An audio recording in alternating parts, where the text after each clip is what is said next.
Hey guys, how's it going? It's 8-Bit Eric. Welcome back to the channel. Happy Tuesday. It's T-Mobile Tuesdays. Make sure you log into that app and check out your T-Mobile giveaways. Anyways, all jokes aside, Cyberpunk 2077, we are 2 days away from being able to legally play it without getting taken down. And reviews are coming out. We got PC reviews coming. We're going to read an article from Game Rant that's interesting. It's going to sum up a lot of the reviews that are out there. I've been hearing mixed things about this game, from where it's buggy to where it's life-changing and it's awesome even without the patch. Let's go ahead and gather some of these up. This is a little bit of a review roundup on this article, so let's go ahead and read it. It says the first Cyberpunk 2077 reviews are out. With the embargo lifted for Cyberpunk 2077, critics can finally discuss whether CD Projekt Red's long-awaited RPG is worth the wait. So it says, after years of viral trailers, acclaimed gameplay showcases, and several delays, Cyberpunk 2077 is a mere 3 days away from its official December 10th launch. With players waiting for the game since its first teaser debuted 7 years ago, the big question on everyone's mind is whether CD Projekt Red has managed to pull off what looks to be its most expansive RPG to date. Which, yeah, there's been a lot of hype behind this game to the point where people are getting pretty fired up when somebody has something negative to say about it. I mean, look at my last video. So it says, with the game's release right around the corner, critics are able to share what they think about the highly anticipated sci-fi RPG, with the embargo for Cyberpunk 2077 lifted earlier today. As expected, early impressions are extensive and numerous, with significant publications weighing in on whether Cyberpunk was worth the years of build-up. So here we go. These are going to be some of the biggest publications that put reviews out. It's going to be basically like mini summaries, paragraphs I'm going to read from various places. So this is apparently only the PC version right here. Critics were not able to play PlayStation or Xbox. So no console reviews were done in this. These are all PC. So keep that in mind. We have yet to know how the console versions perform. Me, I'm going to be a console gamer with it. I got the Xbox Series X version coming, not PC. So, this is from Games Radar. Sam Loveridge. He says, Cyberpunk 2077 is a paragon of open world gaming, offering the kind of freedom to explore and define your character that provides a new pinnacle for the genre. It takes everything we celebrate about open world games and learns from it, implementing best-in-class variations in a world that's so dense and detailed. Add in the human-like level of reactivity and emotional depth that it brings to its narrative, and it all combines for the most spectacular experience. Take a trip to Night City immediately. I'm sorry, Night City. Sounds pretty good. Sounds promising, but that sounds like the end of a review. It doesn't go into much technical detail. Sounds like it's the concluding paragraph. So we still don't have much to work at other than this guy saying it takes everything we like about open world games and implements best-in-class variations and human-like level reactivity, emotional stuff that's brought to its narrative. So, okay, that's fair. No score right there. Oh, 5 out of 5. They gave it a 5 out of 5. I'm very wary of perfect scores, but they gave it a 5 out of 5. Now, VGC, Andy Robinson says, if you can swallow a few glitches in the system, Cyberpunk 2077 is undoubtedly one of the most memorable games you'll play this year. We can't wait to re-roll our character and play through it all over again. And they gave a 5 out of 5, which is concerning because they're saying if you could swallow a few glitches in the system. So if you're complaining about glitches and swallowing them, why would you give it a 5 out of 5? Interesting. VG247, James Billcliffe says, in the midst of such intense anticipation and scrutiny, it's easy to get carried away with what Cyberpunk 2077 could have been. The final experience might be more familiar than many predicted, with plenty of elements that aren't perfect, but it's dripping with detail and engaging stories. With so much to see and do, Cyberpunk 2077 is the kind of RPG where you blink and hours go by, which is just what we need to finish off 2020 Another 5 out of 5 score. I could definitely agree that an open world RPG with a great narrative that has a lot of hours and it's just a nice, fun time sink is what we need. Unfortunately, we're going to have to go to the full review and read some of these to see what the other aspects of it, because these are all summaries. It's just concerning that they're all given 5 out of 5s. You know, there's no such thing as a perfect game. I don't care how much support you have behind this, how much butthurt you get of me saying that. The gamer says I'm V and the game is Silverhand. I can't get Cyberpunk 2077 out of my head. I've had it for a week and played 70 hours, which is probably about as healthy as scooping out my face and replacing it with electronics, but it didn't feel like work. Like a digital personality loaded onto a biochip, it felt like stepping into another life for a while. It's a life I can't wait to relive. So everybody's apparently addicted to it. 5 out of 5. PC Games N. Even if such sentiments are uttered in sincere good faith, I think it's a tragic diminishment of our medium to insist that it shouldn't tackle politics.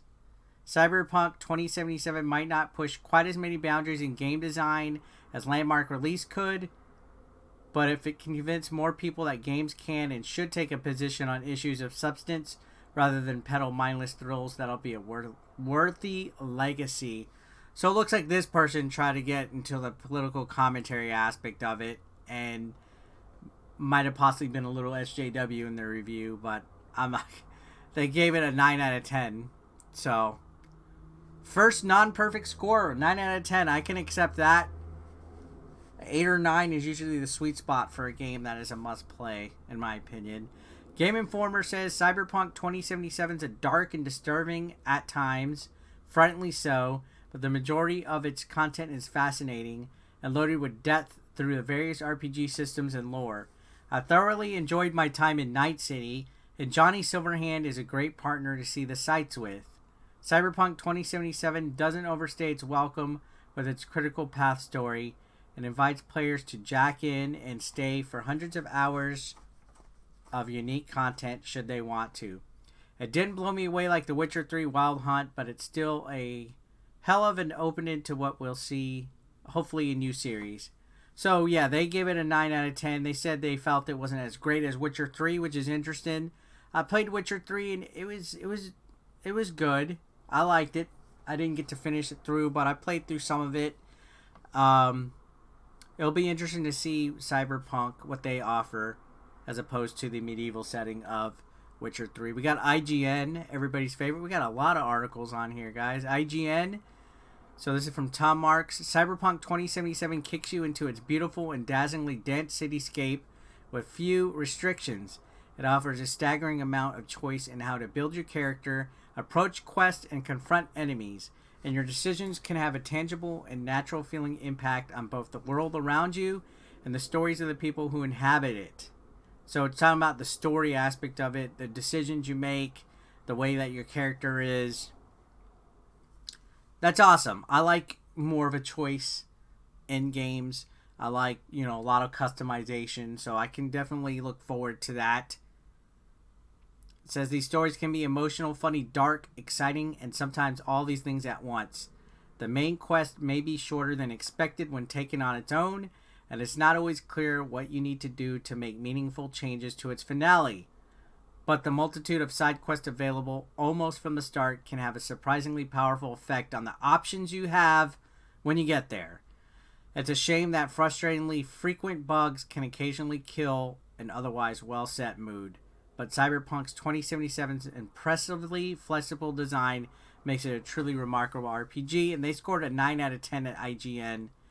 It almost seems like they're being extremely nice with bugs and stuff. But keep in mind, the day one patch hasn't come yet, so maybe they'll get rid of them, and this game, I feel, will justify 9 out of 10. But I just find it funny when you're complaining about bugs and quests being short, you still give it a 9 out of 10. Interesting. GameSpot. But then it's hard to get into Cyberpunk 2077's world in general. So much of it is superficial set dressing. and there's so much happening all around you. Ads going off at all times, gunfights breaking out in the streets, texts coming in about cars you'll never buy, that a lot of the game feels superfluous. The side quests and the characters they showcase are the shining beacon through the neon-soaked bleakness of Night City, and they give you room to explore the best the core RPG mechanics have to offer. These are what carried me through an otherwise disappointing experience. So GameSpot coming through with the honest review. They're not cheesing it. They gave it a 7 out of 10. So here we go. This goes on to say, although it seems the general consensus is that Cyberpunk 2077 is slightly let down by its buggy initial build, the game itself is allegedly an exceptional RPG experience that is sure to leave a lot of CD Projekt Red fans pleased. And trust me, after the last video I made, CD Projekt fans, you guys are almost as bad and crazy as Metroid fans. You don't like to hear anything bad said about your company. It's ridiculous. But it's cool. Let opinion bug you. To the surprise of many, it appears the studio did reduce the runtime of the main campaign, which clocks in around 20 hours. However, the game itself is supposedly filled with engaging side content, including additional quests, complex character arcs, and meaningful choices that affect the game world. Its character progression systems are also cited as being deep and varied, with the player getting to really fine-tune their build to create their perfect protagonist. Overall, it seems Cyberpunk 2077 isn't the boundary-breaking title some may be expecting. Critics seem to think it's one of the year's best games and a solid first entry into a new franchise for CD Projekt Red. So this is interesting. This is saying overall it seems it ain't boundary-breaking, but literally every review was a 9 out of 10 or higher except GameSpot. So, to me, I don't know. It seems like the media likes it. I personally am going to check it out and play it. I'm getting the Xbox Series X version. It's a game that I'm going to check out no matter what. I'm sure a lot of people think that I'm going to tear the game apart and hate it because I said CD Projekt Red was wrong for taking down people's videos like Dreamcast guys' videos, but that's a whole other monster that we're not even going to touch there. It says at the time of writing, the game currently boasts a 91 on Metacritic, with the numbers sure to fluctuate in the coming days as more critics release their thoughts. Reports yesterday cited that some reviews may come late, with CD Projekt Red still not giving several critics early copies of the game despite its imminent release. It'll be intriguing to see where the game's rating falls once more reviewers have had the chance to share their thoughts. So yeah, very intriguing. I know it's been speculated that there might be a lot more than meets the eye with Cyberpunk, that there might be a lot of issues with the console versions. I'm going to leave it as a let's wait and see approach. I'm personally still looking forward to the game. I didn't get a review copy. I ordered mine from Best Buy. Didn't come in early like some people's. If it did, I still would have streamed it and let's played it. You bet your bottom dollar. So, Cyberpunk, set to launch December 10th. Interesting reviews here. Summary of some reviews from biggest publications out there. What do you guys think about this? Let me know your thoughts in the comment section down below. And subscribe if you haven't. I'll see you guys on the next one.